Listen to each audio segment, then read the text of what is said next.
Entonces, a continuación, tenemos el placer de presentar o de darle la bienvenida al doctor Carlos Alberto Chinchilla, quien va a iniciar con una conferencia magistral en la cual se va a discutir, con posterioridad a un conversatorio, sobre algunos remedios frente al incumplimiento, y se va a realizar una lectura desde 3 diferentes ópticas del derecho, iniciando nuevamente con la conferencia magistral del doctor Chinchilla, a quien le damos una cordial bienvenida. Muchas gracias.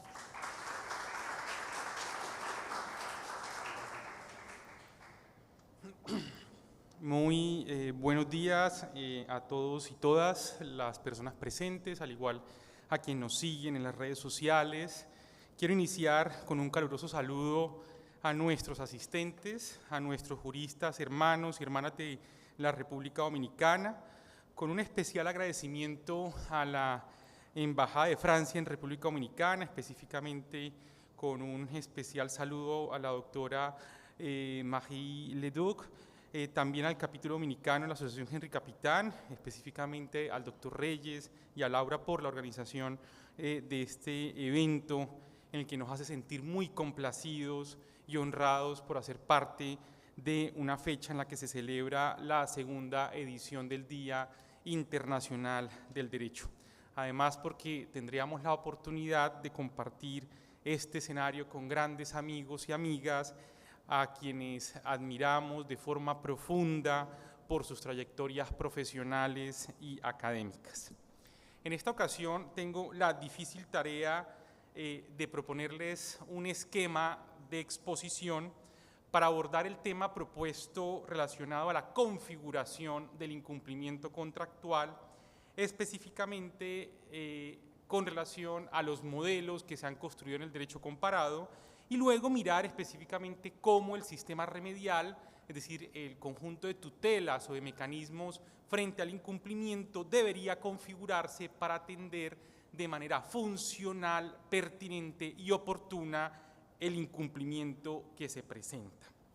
En ese sentido, voy a dividir mi exposición en 2 grandes partes. Primero me gustaría abordar la concepción del incumplimiento contractual y luego me gustaría analizar esas tendencias del sistema remedial frente al incumplimiento. Entrando en materia, lo que podríamos iniciar diciendo es que la categoría del incumplimiento contractual constituye una categoría central en nuestros ordenamientos jurídicos, lo cual se individualiza fundamentalmente desde el plano de las relaciones obligatorias, específicamente en lo que corresponde la ejecución de la prestación por el deudor frente a la perspectiva del interés del acreedor y de la función del contrato. De hecho, de las grandes premisas, el profesor Reyes ya lo comentaba, una de las premisas fundamentales de nuestros ordenamientos jurídicos es que el contrato es ley para las partes, los contratos tienden a cumplirse porque en última son el motor de la economía y por lo tanto la importancia de que se deban ejecutar correctamente. Sin embargo, frente a esta premisa, el incumplimiento se constituye como un obstáculo para el cumplimiento de la premisa de que el contrato sea ley para las partes. De ahí la importancia que comprendamos la naturaleza del incumplimiento, cuáles son sus efectos y cuál es el alcance que tenga el incumplimiento. Ahora, no obstante la centralidad que tiene el incumplimiento contractual en nuestros códigos no definen el incumplimiento contractual, ni siquiera lo regulan de forma sistemática. La mención del incumplimiento en nuestros códigos la podemos encontrar de forma diseminada en los distintos, fundamentalmente en el libro que hace referencia a la regulación de nuestras obligaciones. Pensemos, por ejemplo, en el Código Civil colombiano, el artículo 1610, que contempla aquellas herramientas que tiene el acreedor frente al incumplimiento de una obligación de hacer, o miremos, por ejemplo, el artículo 1612 del Código Civil colombiano, que se refiere a lo que debe hacer el acreedor en caso de incumplimiento de una obligación de no hacer, y miremos, por ejemplo, el artículo 1613 y 1614, que hacen referencia al daño emergente, al lucro cesante y al deber de indemnizar perjuicios cuando, uno, son causados por la falta de ejecución, cuando hay un cumplimiento inexacto o cuando hay retardo del incumplimiento. Pero en efecto no se habla precisamente del concepto de incumplimiento contractual, es decir, Lo que podemos identificar más bien es una clasificación del incumplimiento, pero no una definición clásica del incumplimiento. También vemos en nuestros códigos que la manera como se refiere sobre el incumplimiento la vamos a encontrar en los tipos negociales. Y en ese sentido podemos colocar como los mecanismos que se encuentran en el tipo negocial para resolver el problema del incumplimiento, pero no una definición clara. Vemos el ejemplo en el caso del arrendatario que podrá desistir, dicen nuestros códigos, del contrato de arrendamiento si el arrendador culposamente no entrega la cosa arrendada. Y aquí comenzamos a ver un conjunto de elementos donde se termina definiendo el incumplimiento contractual a través de la culpa. En el caso dominicano, vemos, por ejemplo, el artículo 1142 y el artículo 1143 del Código Dominicano, donde específicamente se dispone sobre la obligación de hacer o no hacer y se refiere al incumplimiento como la falta de cumplimiento por parte del deudor o a la contravención de lo pactado. También en la parte especial del Código Dominicano encontramos una mención al incumplimiento cuando se realiza según el tipo negocial. Y vemos, por ejemplo, el caso de la compraventa, en el que hay un régimen específico frente al incumplimiento de la obligación de entregar, pero también tenemos unas normas relacionadas cuando se entrega una cosa distinto a lo pactado. Esto lo encontramos, ustedes lo saben mejor que nosotros, en el artículo 1610 y 1611 del Código Civil y también en las normas del 1641 y siguientes del Código Civil Dominicano. Entonces, viendo este panorama de una falta de definición del incumplimiento y un tratamiento sistemático y organizado, el principal nudo a desenlazar es identificar la definición del incumplimiento que se adoptan en nuestros códigos, para lo cual sería importante referirnos a partir de la definición que existe entre el modelo de incumplimiento objetivo y el modelo de incumplimiento subjetivo. El modelo de incumplimiento objetivo se identifica, o más bien consiste en la falta de cumplimiento, esto es, a la falta de satisfacción del interés del acreedor previsto en la relación negocial.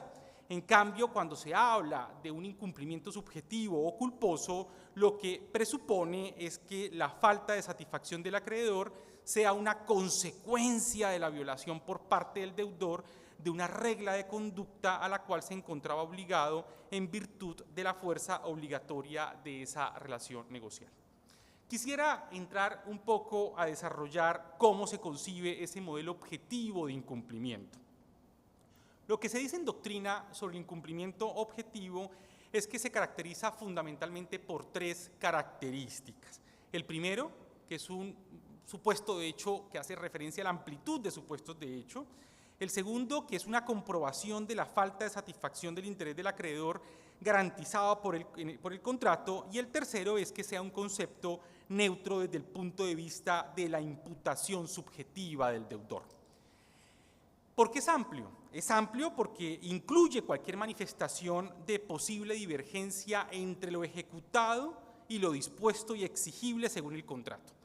Por esa razón, cuando se habla de incumplimiento en este modelo, se incluyen supuestos de hechos que abarcan la inejecución general de la prestación, se incluye también lo que corresponde a la imposibilidad de cumplir, se incluye un cumplimiento retrasado, se incluye un cumplimiento defectuoso, se incluye los vicios ocultos, se incluye los conceptos sobre imposibilidad sobrevenida, excesiva onerosidad sobrevenida.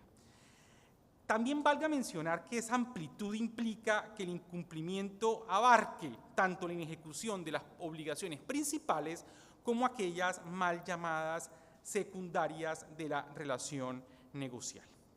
La segunda característica a que hace referencia el modelo de incumplimiento objetivo hace referencia a la falta de satisfacción del interés del acreedor. Y esto hace referencia a que el contrato puede presuponer o incorporar la existencia o inexistencia de ciertos hechos o estados de la realidad, los cuales son garantizados por un contratante en favor de otro para satisfacer su interés. Y esos hechos en concreto relacionados, o más bien garantizados por el contrato, se comprueba objetivamente que no se realizaron. Luego tenemos la tercera característica que hace referencia al concepto neutro. Y ahí específicamente es un criterio para definir el incumplimiento en el que no se requiere ningún criterio de imputación para calificar el incumplimiento. Basta simplemente la divergencia entre lo ejecutado por el deudor y lo dispuesto en la regla contractual para poder determinar el incumplimiento. En ese sentido, la culpa nada tiene que ver en la definición del incumplimiento contractual, sino que servirá o tal vez será un criterio útil para efectos de determinar la indemnización de perjuicios, pero no propiamente el concepto de incumplimiento. Alguna parte de la doctrina muy relevante afirma que la manera de concebir el incumplimiento es de manera objetiva. Este modelo de incumplimiento afirman que los códigos se refieren a la no realización de la prestación o a la desviación de lo pactado de forma indistinta para referirse a las situaciones de incumplimiento. Y este modelo en particular lo basan en algunas normas nuestras para decir que nuestros códigos aceptan en particular el modelo de incumplimiento objetivo. ¿Cuáles son ellas? Pues haríamos referencia al artículo 1134 del Código Civil Dominicano y el artículo 1602 del Código Civil Colombiano, donde específicamente hacen referencia a que el contrato tiene una fuerza de ley. Y también buscan indicar que este modelo se encuentra consagrado en aquellas normas que hacen referencia al pago, es decir, al pago entendido como la ejecución de lo debido, y al brocardo, en virtud de la cual el deudor solo se obliga a aquello que está en el título negocial y el acreedor solo puede exigirlo del título negocial.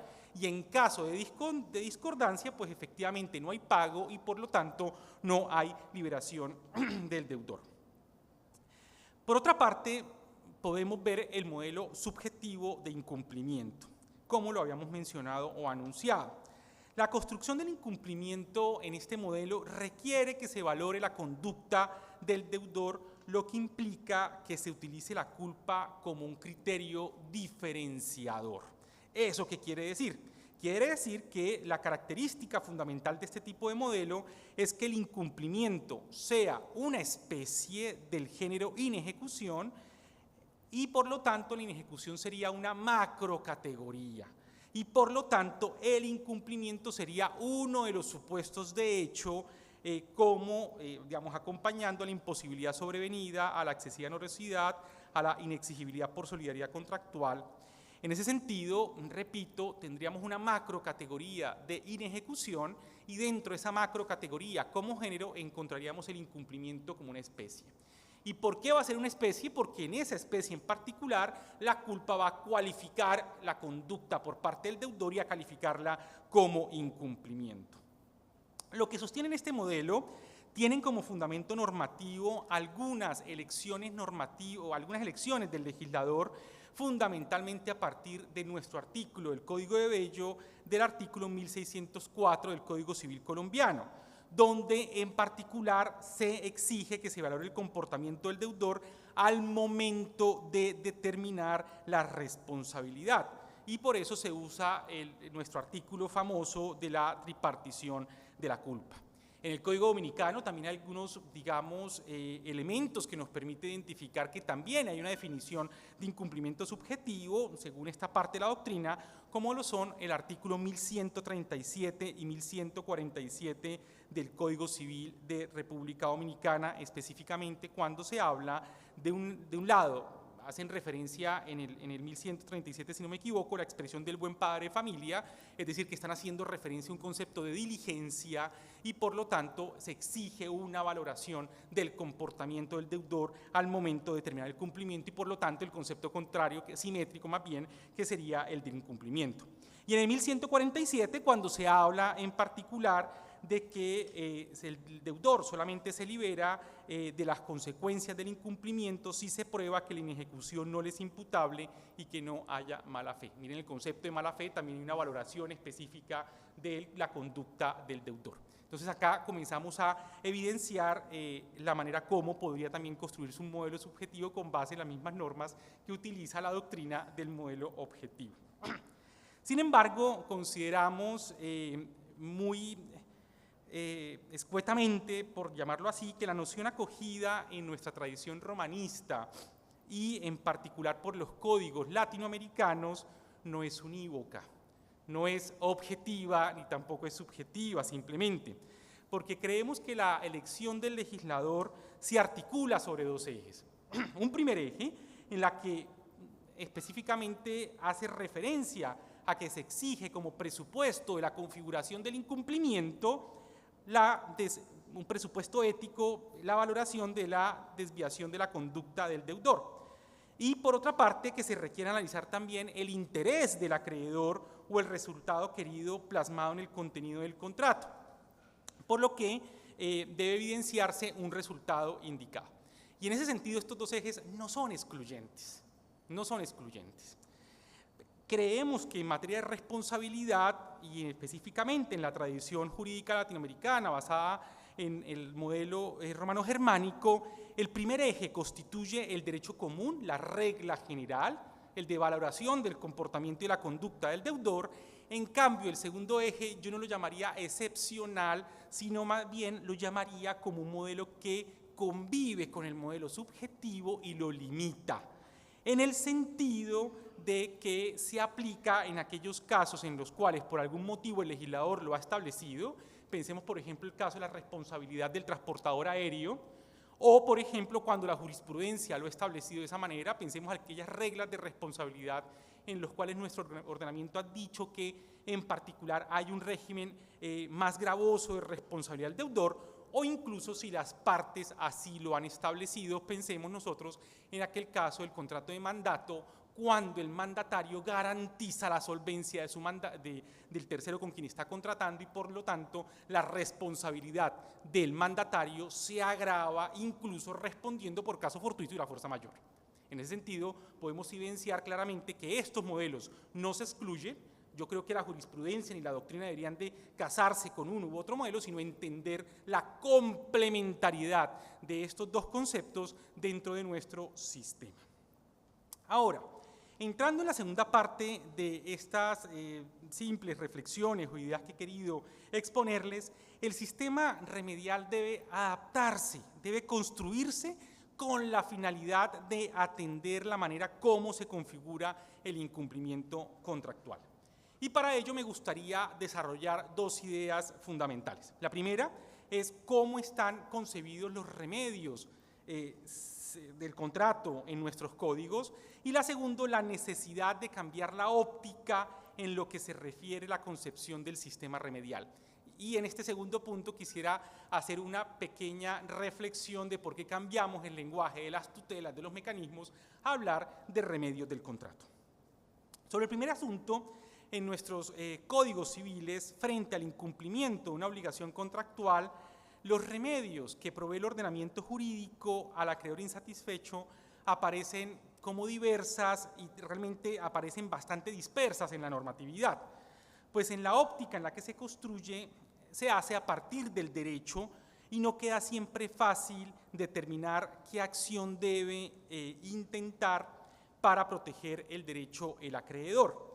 No queda, en ese sentido no es claro una jerarquía o una regla de prioridad de la cual puede servirse el acreedor víctima de ese incumplimiento, de manera que pueda gestionar de una forma óptica las herramientas que tiene a su favor en atención a los desafíos de la contratación actual. De hecho, en caso de incumplimiento, cuando se presenta un incumplimiento, hay que realizarse un conjunto de preguntas para ver cómo atenderlo. Entonces, nos tocaría preguntarnos frente al incumplimiento si la obligación es una obligación de dar o hacer, si el objeto es de una cosa específica o si es una cosa de género, si el incumplimiento forzado es posible, si el incumplimiento es resolutorio o es un incumplimiento grave, si concurre la culpa, si se ha constituido en mora al deudor siendo un contrato bilateral y cómo específicamente lo constituyo en mora, entre muchas preguntas cuya respuesta tiene que dar luces para buscar cuál es el fundamento normativo dentro de nuestros códigos para buscar la acción que mejor se ajuste a las necesidades del acreedor y por lo tanto para poder proteger su crédito. Coloquemos un ejemplo para poder indicar por qué estoy afirmando esta idea de que el sistema de remedios es diverso y bastante dispersa en la normatividad, y por qué razón tendríamos dificultad por parte del acreedor de encontrar la tutela específica dentro del contrato en esta diversidad. Coloquemos como ejemplo el Código Civil colombiano. Los remedios se encuentran en todo el libro cuarto de nuestro código, que habla sobre las obligaciones en general y de los contratos. La ejecución in natura o el cumplimiento específico del contrato lo vamos a encontrar de forma general en los artículos que regulan las obligaciones de dar, hay un remedio de cumplimiento específico. En las obligaciones de hacer hay también un remedio de cumplimiento específico. Pero también es posible solicitar judicialmente la resolución del contrato con indemnización de perjuicios. Pero este remedio, ¿dónde está? Lo encontramos específicamente en la categoría de un artículo de obligaciones condicionales. O sea, es decir, en un un título distinto al que está establecido los remedios específicos de las obligaciones de dar o de hacer. Igual situación se presenta con la regulación de la excepción de incumplimiento contractual, en el cual se encuentra prevista, como lo afirma la doctrina mayoritaria, yo soy la minoritaria en Colombia sobre este punto, en que se encuentra en el artículo 1609 del Código Civil colombiano. Pero el artículo 1609 repetidamente se ha venido diciendo que consagra la compensación de moras y consagra específicamente la manera como se constituyen en moras en los contratos bilaterales. Pero al mismo tiempo la excepción de incumplimiento contractual la vamos a encontrar en la casuística de los tipos especiales de los contratos, como es el caso del contrato de la compraventa, lo vemos también en el contrato de mandato y lo vemos en el contrato de comodato y en el contrato de depósito bajo la rúbrica de un derecho de retención. Entonces, acá vamos a ver específicamente una manera cómo se habla del sistema remedial de forma diseminada en nuestros códigos. Además, hay unos remedios que se están consagrados en ciertos tipos contractuales, pero que son claramente remedios que se pueden aplicar de forma general en los contratos, como sucede en el caso de la acción por defectos de la cosa cuando se busca la reducción del precio. Lo encontramos específicamente en un tipo contractual, pero que es un remedio que a todas luces puede ser aplicado a todos los tipos negociales. Y vemos específicamente las tutelas que se han venido creando por parte del juez para poder atender aquellas necesidades de la contratación contemporánea. ¿A cuáles estoy haciendo referencia? Estamos haciendo referencia a la resolución frente al incumplimiento recíproco del contrato, por ejemplo, o estamos haciendo referencia a la terminación unilateral frente al incumplimiento contractual, que son figuras que han venido siendo aceptadas por la jurisprudencia debido al rol activo que tiene el juez frente al incumplimiento contractual. Pero no lo hace frente a un elenco organizado y sistematizado de remedios, sino que lo hace para buscar una solución concreta, oportuna y funcional frente al incumplimiento que se le pone a disposición para resolverlo.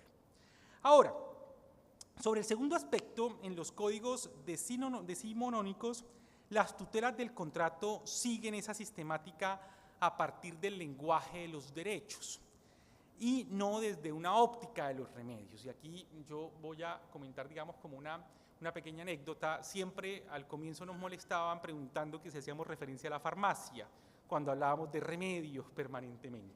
Y no, realmente la razón por la cual se hace referencia a derechos o a situaciones jurídicas subjetivas en nuestros códigos, sin especificación a los mecanismos de tutela, se hace referencia a que no se tiene una óptica funcional, sino que se tiene una óptica a la elección de un lenguaje que el ordenamiento jurídico tiene como fuente principal la ley, lo cual se encarga de una enunciación abstracta de la atribución de los derechos, pero no la consecuencia concreta de la violación de esos derechos. En ese sentido, quisiera hacer referencia a que la idea de adoptar el lenguaje de los remedios antes de hablar de solo tutelas o de derechos del acreedor, lo que se busca evidenciar cómo la función histórica del ordenamiento jurídico no es solo darle orden y sistematización a las relaciones sociales, sino de entregarle respuestas en positivo a aquellos supuestos de hecho en el que se evidencien violaciones de los derechos. Y cuando se hablan de respuestas en positivo, es respuestas que sean funcionales, que sean pertinentes, que sean conducentes a resolver el interés vulnerado en atención a la manera como se configuró el incumplimiento contractual. Hoy por hoy los ordenamientos tienden a cambiar ese discurso, lo vamos a ver más adelante, y darle igual relevancia al derecho subjetivo como a los mecanismos adecuados y efectivos para la implementación de esos remedios. Es decir, se prefiere el discurso desde la óptica de la tutela de derechos de los remedios, porque estos no siempre necesitan que apoyarse en un derecho, sino que se deben apoyar en un interés en cualquier modo protegido y que resulta lesionado o insatisfecho, tal como específicamente lo han venido haciendo los instrumentos de armonización y unificación del derecho. Estoy haciendo referencia al proyecto de código de obligaciones elaborado por el Grupo para la Armonización de América Latina, GADAL. Estoy haciendo referencia al proyecto europeo de los contratos, estoy haciendo también referencia al reciente, bueno, ya ni tan reciente, reforma de las obligaciones y los contratos en Francia. Ese cambio de lenguaje, de hablar de remedios, va en consonancia de un Estado constitucional en el que el juez juega un rol activo en el sistema de fuentes del derecho y entiende el conjunto de tutelas dentro del ordenamiento jurídico como el conjunto de reglas que se ocupan de tutelar los intereses lesionados de un ciudadano. Además que da válida la idea de darle orden normativo y reagrupar los remedios para poder facilitar el ejercicio por parte del acreedor que ha visto lesionado su crédito, superando por supuesto los modelos del siglo XIX. Sistematizar los remedios frente al incumplimiento exige una comprensión de la funcionalidad de cada remedio y sus efectos frente al vínculo contractual. No obstante, los remedios generales que se consagren por el legislador no van a abarcar los innumerables problemas que el contrato pueda tener en atención a los desafíos de una sociedad cada vez más compleja, con la implementación veloz y transformante de la tecnología. En ese sentido, lo que quería, digamos, proponerles es que tengamos en cuenta dos grandes premisas. Por una parte, es que en caso de una inadecuada descripción del supuesto de hecho que da lugar al remedio, se tenga la libertad para poder buscar un mecanismo preciso y funcional para tutelar el interés vulnerado. Por ejemplo, como sucedió en el caso que les planteaba los incumplimientos recíprocos. Es decir, no hay una solución clara en nuestros ordenamientos de cómo resolver el incumplimiento recíprocos, pero el juez tenía la facultad para encontrar la solución del caso concreto. Y específicamente ver la manera de crear remedios a través de la jurisprudencia, remedios nuevos, remedios que no necesariamente estén codificados. Por la segunda premisa a la que quiero hacer referencia es que hay que comprender los efectos de los remedios y que pueden estar dirigidos a dos tipos de efectos. Un primer tipo de efectos es esos efectos ablativos o esos efectos liberatorios de las partes del contrato a través del vínculo contractual. Y en ese sentido, la solución más óptima para poder proteger el interés de las partes es liberándolos del contrato, es resolviendo el vínculo contractual. Pero tenemos otro conjunto de remedios que pueden tener otro tipo de efectos, y es de poner en consideración los efectos del contrato. Y acá vamos a encontrar indispensable, por ejemplo, reglas como la suspensión del contrato, la renegociación del contrato, vamos a encontrar reglas de la revisión de los términos contractuales, de manera de que se pueda superar los problemas que afligen el contrato. Y esto me lleva a pensar en una propuesta para sistematizar los remedios y dividirla entre grupos, y esta propuesta está muy de la mano de cómo se construyó la reforma del Código Civil francés del año 2016. Y en ese sentido podemos pensar en un primer grupo de remedios que tengan como finalidad la ejecución del contrato y por lo tanto la salvación y la conservación del contrato. Segundo, las que tengan como función terminar el vínculo contractual debido a la gravedad del incumplimiento. Y el tercer grupo, la acción de indemnización de perjuicios ocasionados por el incumplimiento contractual. Dentro del primer grupo, ¿cuáles vamos a encontrar? Vamos a encontrar, por ejemplo, aquellas que buscan la ejecución del contrato dentro de los términos iniciales, como son las excepciones dilatorias. Estoy haciendo referencia a la excepción de incumplimiento contractual y a la excepción de incumplimiento previsible. Y estamos haciendo referencia a la ejecución in natura o cumplimiento específico del contrato, en la que se pretende fundamentalmente que la prestación inicial sea la misma prestación que vaya a recibir el acreedor. El segundo grupo hace referencia a aquellas que buscan la extinción del vínculo contractual.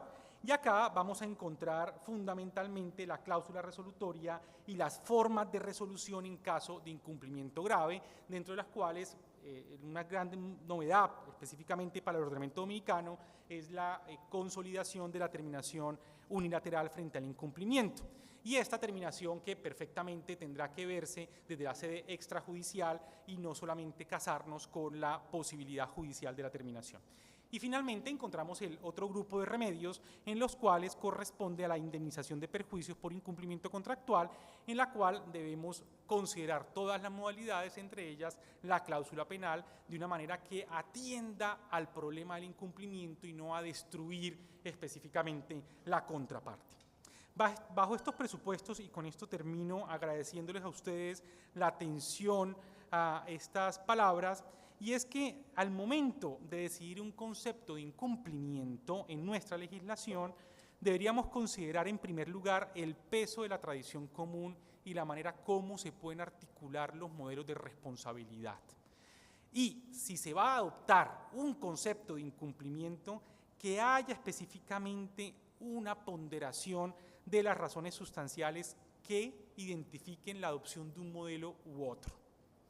Y de esa manera entender que la adopción de un modelo u otro puede generar ciertos problemas en la práctica. Y además de ello, pensar que esa concepción del incumplimiento y la manera como se construye el sistema remedial debe tener una concepción humanista del derecho acorde a los anhelos de la sociedad contemporánea en cuanto respeten principios como la buena fe, la equidad, la autonomía, la dignidad humana, y valores claros como la honestidad, la lealtad, la transparencia, el equilibrio, la protección de la parte débil, la coherencia, la consideración del interés ajeno, la igualdad ponderada, la libertad. Tanto valores como principios subyacen en nuestro sistema jurídico y la manera como concibamos el sistema remedial va a ser el carácter distintivo de un Estado social de derecho. Muchísimas gracias.